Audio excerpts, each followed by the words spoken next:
Hello. जैसे कि आप जानते हैं, मैंने अभी रिसेंटली एक पोस्टर रखा था कि हम जो है एज एडवोकेट हमारे क्लाइंट को जो है हम पुलिस स्टेशन में भी रिप्रेजेंट कर सकते हैं, यानी कि अकम्पनी कर सकते हैं, उनके साथ जा सकते हैं।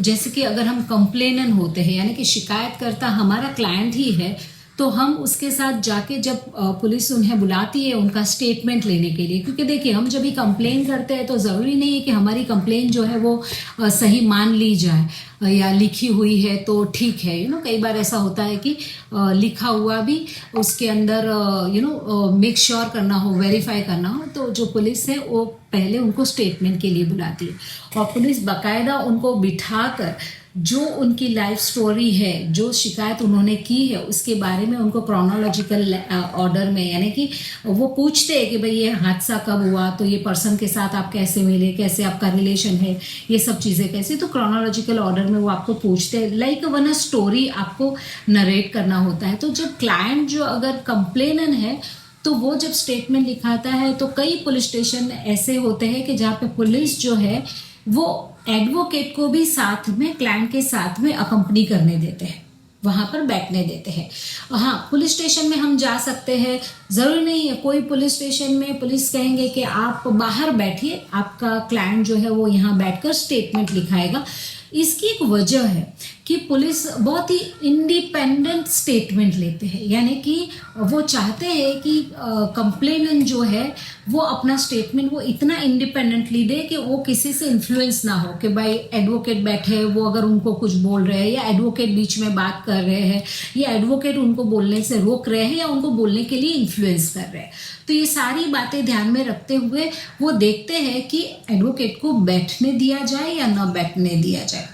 लीगली जो होता है वो इंडिपेंडेंट स्टेटमेंट ही लिया जाता है, पर कई सारे पुलिस स्टेशन जो है वो एडवोकेट की बहुत रिस्पेक्ट करते हैं, तो उनको बैठने भी देते हैं। और हम भी जानते हैं कि हमको जो है वो क्लाइंट जब भी अपना स्टेटमेंट दे रहा है तभी हमको उनको इन्फ्लुएंस नहीं करना है, ना ही हमको बीच में बोलना है, ना ही हमको बीच में कोई दूसरा पॉइंट इंक्लूड करने के लिए रिक्वेस्ट करनी है। वो प्योरली क्लाइंट का जो है वो स्टेटमेंट होता है। कुछ पुलिस स्टेशन में नहीं बैठने दिया जाता है, पर अंदर नहीं बैठने दिया जाता है, आप बाहर बैठ सकते हैं। ऐसा नहीं कि आप जा नहीं सकते, आप जा सकते हैं, बिल्कुल जा सकते हैं। आपके क्लाइंट को आप रिप्रेजेंट कर सकते हो, आपके क्लाइंट को आप अकम्पनी कर सकते हो, पर कुछ पुलिस स्टेशन के रूल होते हैं उस तरह के, तो नहीं बैठने दिया जाता है, पर मोस्ट प्रोबेबली बैठने ही देते हैं। आप समझो 100 में से अगर मैं बात करूँ तो 90 केसेस में तो बैठने ही देते हैं। और एज एन एडवोकेट हम उनके साथ बैठते हैं। हम उनको खाली, कई बार क्या है कि पुलिस की हम जिस तरह से छवि देखते हैं, लोग डरते हैं, तो लोग इतना डरते हैं कि क्लाइंट भी मैम मैंने कुछ बोल दिया, मुझे कुछ बोल देंगे, पकड़ लेंगे, अरेस्ट कर लेंगे, या मैं तो कंप्लेन कर रहा हूँ या कर रही हूँ, मुझ पे कोई फाइल कर देंगे, कोई कंप्लेंट, तो वो डरते हैं, तो वो चाहते हैं कि वकील उनके साथ जाए। तो एज एन एडवोकेट क्लाइंट जो है वो अपने क्लाइंट के साथ वो जा सकते हैं, और क्लाइंट भी जो है वो अपने एडवोकेट को साथ में लेके जा सकते हैं। तो ये क्लैरिटी। अगर हम अक्यूज की ओर से है तो भी हम जा सकते हैं। सिमिलर वे में पुलिस ये डिसाइड करती है कि वो अंदर उनके साथ में बैठेंगे या नहीं बैठेंगे। दूसरा, जब हम स्टेटमेंट देने जाते हैं तो कभी कभी ओपन एरिया होता है, मीन्स ओपन एक कैबिन होती है और एक छोटा सा जगह होती है जहाँ से दूसरे भी जो बाद में स्टेटमेंट देने आए होते हैं वो मोस्टली जो है वेटिंग जोन में ही बैठते हैं, पर कई बार होते हैं कि चेयर खाली होती है, वो बैठ जाते हैं। तो एज एन एडवोकेट आपको ये रिक्वेस्ट करना पुलिस को बहुत ज़रूरी है कि ये हमारा केस है और हमारे केस में स्टेटमेंट दिया जाने वाला है विच इज़ प्राइवेट, क्योंकि क्लाइंट जो है वो अपनी प्राइवेट बातों को यहाँ पे शेयर करने वाला है। तो हम रिक्वेस्ट कर सकते हैं कि दूसरे जो इस केस से जुड़े हुए लोग नहीं है उनको बाहर भेज दो। और इवन केस से जुड़े हुए भी है, पर क्योंकि क्लाइंट जो है वो इंडिविजुअल, इंडिपेंडेंट और प्राइवेट चीज़ों को शेयर करना चाहता है, तो वो किसी और को अकोमोडेट ना करे। तो वो ऐसी रिक्वेस्ट पे भी पुलिस जो है वो दूसरों को बाहर बिठाती है और हमारा अकेले का भी स्टेटमेंट लेती है। मोस्टली अकेले का ही लेने का होता है, पर क्योंकि हम जगह की भी मर्यादाएं देखते हैं, प्रीमाइस की भी मर्यादाएं देखते हैं, तो लोग आ जाते हैं।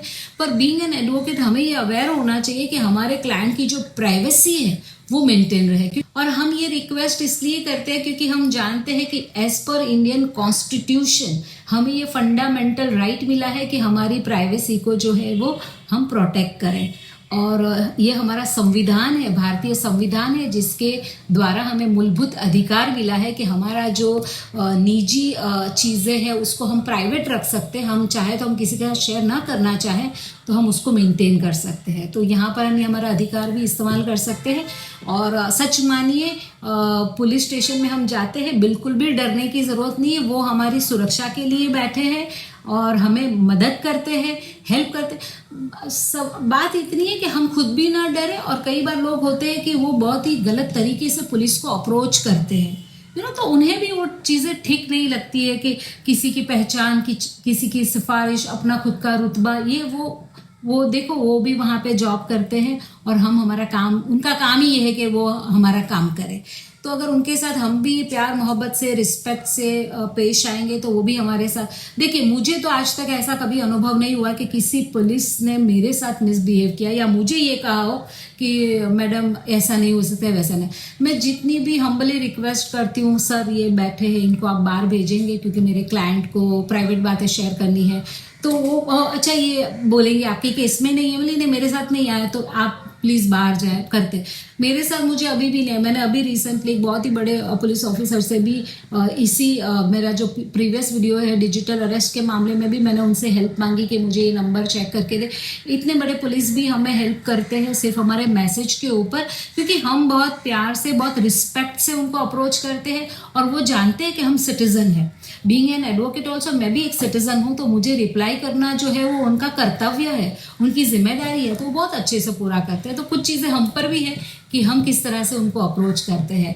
तो बिल्कुल भी डरने की ज़रूरत नहीं है। पुलिस कुछ हमें खा नहीं जाएगी। और पुलिस स्टेशन में हम जब जाते हैं तो हम ये भी याद रखें कि हमारे खुद के भी कई सारे मूलभूत अधिकार हैं जिसको हम एक्सेस कर सकते हैं। तो आप बिल्कुल भी टेंशन ना लें। Thank you so much for watching my videos.